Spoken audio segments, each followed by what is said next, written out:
സഭ ഇന്ന് നമ്മുടെ വിചിന്തനത്തിനായിട്ട് തന്നിരിക്കുന്ന ബൈബിൾ ഭാഗം വിശുദ്ധ മത്തായി എഴുതിയ സുവിശേഷം 11-ാം അധ്യായം 20 മുതൽ 24 വരെയുള്ള വാക്യങ്ങളാണ്.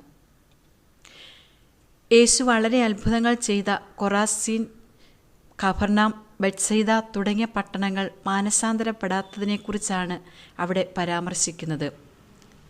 മാനസാന്തരപ്പെടാത്തതിനാൽ പ്രസ്തുത ദേശങ്ങൾക്ക് ദുരിതം എന്ന പ്രവാചക ശബ്ദമാണ് അവിടെ ഉപയോഗിക്കുന്നത്.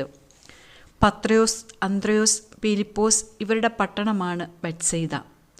അവിടെ പോലും മാനസാന്തരം സംഭവിക്കുന്നില്ല. കാരണം ഈ ദേശങ്ങളുടെ അഹന്തയാണ് അനുതാപത്തിൽ നിന്നും വിശ്വാസത്തിൽ നിന്നും അവരെ പിന്തിരിപ്പിച്ചത്. ഈ സ്ഥലങ്ങളിൽ നടന്ന അത്ഭുതങ്ങൾ ടയറിലും സീദോനിലും നടന്നിരുന്നുവെങ്കിൽ അവ പണ്ടേ ചാക്കൊടുത്ത് ചാരം പൂശി അനുതപിക്കുമായിരുന്നു എന്നും അവിടുന്ന് ചൂണ്ടിക്കാണിക്കുന്നു. ചാക്കൊടുക്കുക, ചാരം പൂശുക എന്നത് അനുതാപത്തിൻ്റെ സൂചനയാണ്. ടയറും സീദോനും വിജാതീയ പട്ടണങ്ങളാണ്. തെരഞ്ഞെടുക്കപ്പെട്ട പട്ടണങ്ങളിൽ നടന്ന അത്ഭുതങ്ങൾ വിജാതീയ പട്ടണങ്ങളിൽ നടന്നിരുന്നുവെങ്കിൽ അവ പണ്ടേ അനുതപിക്കുമായിരുന്നു. ഇത്രയും അത്ഭുതങ്ങൾ സൊദോമിൽ സംഭവിച്ചിരുന്നുവെങ്കിൽ അത് ഇന്നും നിലനിൽക്കുമായിരുന്നു.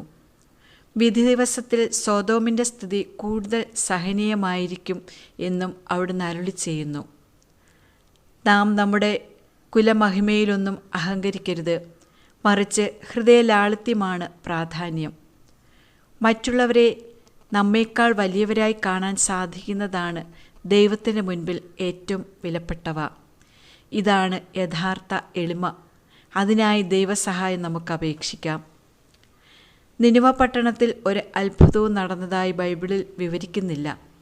എന്നിട്ടും അവർ യൗനാൻ പ്രവാചകൻ്റെ പ്രസംഗം മാത്രം ശ്രവിച്ച് 40 ദിവസം ചാക്കിലും ചാരത്തിലുമായി ഉപവാസവും വർജനയുമായി ദൈവകോപം നീക്കിക്കളഞ്ഞു.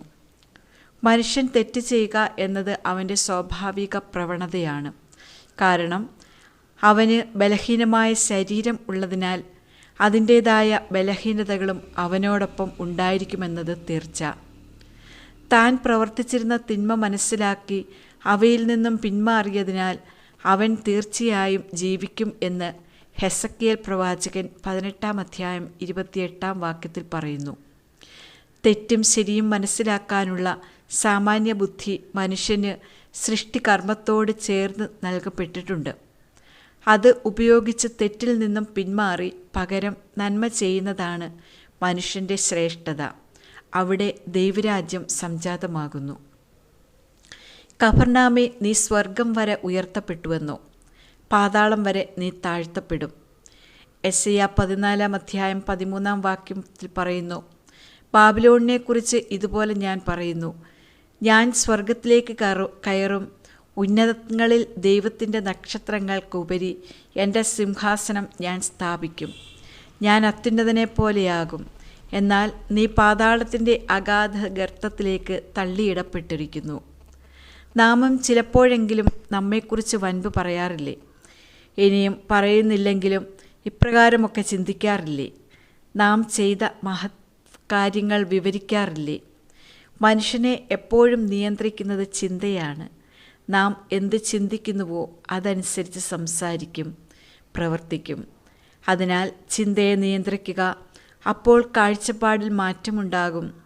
എന്തെങ്കിലും കുറ്റം കാണാതെ നന്മ കാണാനും പ്രോത്സാഹിപ്പിക്കാനും നമുക്ക് അപ്പോൾ സാധിക്കും.